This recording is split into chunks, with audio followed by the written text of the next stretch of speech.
kailangan maging vigilant tayo. That's possible. No? So, kailangan i-apply doble-doble yung pressure sa Senate. And ginagawa na to ng kabataan para maramdaman yung totoong pulso ng taong bayan, which is dapat simulan na sa kagyat, forthwith ang trial. No? Clear naman po yung numbers. No? May recent survey, nagsabi 69% gusto nang magsimula yung trial. Kahit mga mismong supporters ni VP Sara gusto magsimula para ma-clear yung name niya. Unfortunate lang na sa lahat ng opportunities na na-provide kay VP ay hindi niya po hinawakan yun or ginamit para ibigay yung sagot na taon-taon nang hinihintay ng taong bayan. No? So, sa parte naman ng kabataan, no, sila ay nag-raise din ng alarm na yung change in leadership could mean a detrimental effect on the impeachment trial. That's why different organizations na mga pinanggalingan din ng mga senators na nasa bagong majority, pinapanawagan din sila na gamitin yung konsensya nila para bumoto and even umakto accordingly doon sa konstitusyon at batas. So, naasahan natin, pero kung kumilos yung mga mayan, kung kumilos ang kabataan, mararamdaman natin yung pag-prevent nun. Parang ang nangyari, hindi ba si Vice President Sara, she dismisses all yung nilalaman ng articles of impeachment. Parang sinasabi yan, this is pure fiction, baseless, unfounded. So, can we expect yung mga pro-Duterte dun sa among the senators to reflect the same stand and ipakwash yung impeachment trial? Baka may range of stances sila.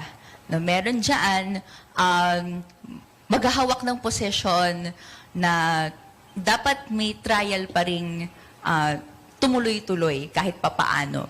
Then sa loob, pwedeng maniobrahin yung motions in a way favorable kay VP Sara. Meron namang puposisyon na hindi talaga gawin at all ang trial. No?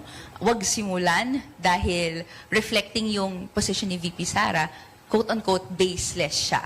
No? Pero ang sa atin naman, ang klaro, at every step of the way, public records yung hawak natin.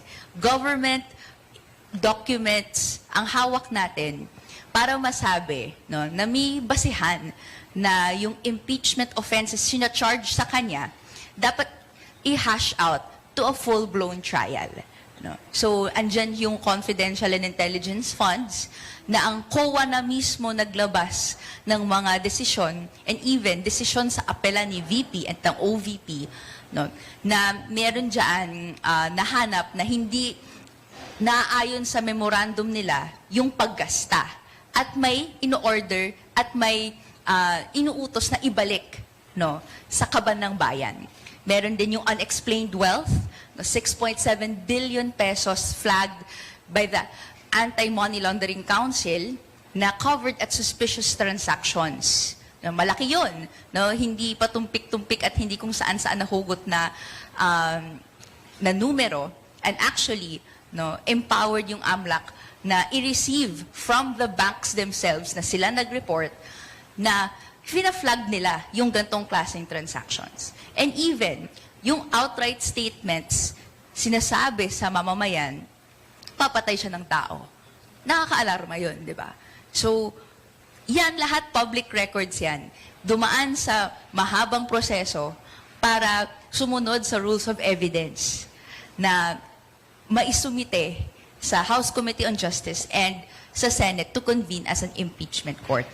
So, may mga magsasabi ng ganyan, pero confident tayo na dumaan yan sa proseso na hindi masasabi at maibabato yung ganong akusasyon.